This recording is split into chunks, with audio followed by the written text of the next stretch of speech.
In Israel today, we find ourselves within a time of deep division. Different factions seem to not be able to reconcile any of their differences, and there is division and anger and frustration on all sides. And when we come to Purim, Purim is spoken about as the holiday that brings us together. As what caused us to be under danger from Haman was the fact that we were mifuzar mifurad, that we spread out and we weren't together. And what Mordechai did in order to save us was lech knos kol hayedim. He brought us all together.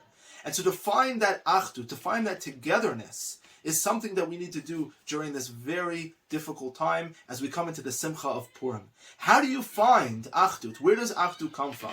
I think one of the biggest misconceptions about achdut is the fact that achdut is where you find similarities and you don't focus on the differences. Where they say, let's find what unites us as opposed to what divides us. In the Smithsonian Museum of Natural History, there's a big sign that talks about race, that says that all the races, that tries to show how all the races of the world really come from one source in order for us to know that difference is only skin deep. And the message is, if we're different, then there will be angst, but if we're the same, if we're all together, that's where unity comes from.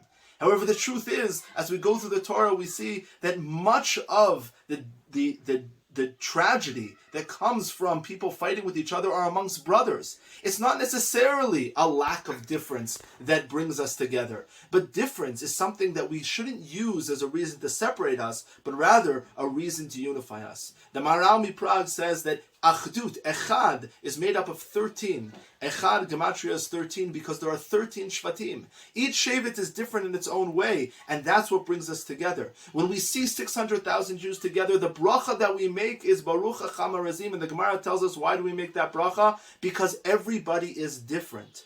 When we realize that differences is not what separates us, but rather specifically it's our differences that unite us, it's the fact that we're different and therefore we all have a value and something to bring to the team. And so I think that the lesson of coming together, the lesson that the Torah gives us about how we should come together is not to ignore differences, but to realize that the difference is not something that separates us, but rather differences is what brings us together. Let's value each other's differences. Let's value what each other bring to the table. And finally, let's come together as different people who can use all of our qualities in order to create a grand and strong nation. Purim Sameach.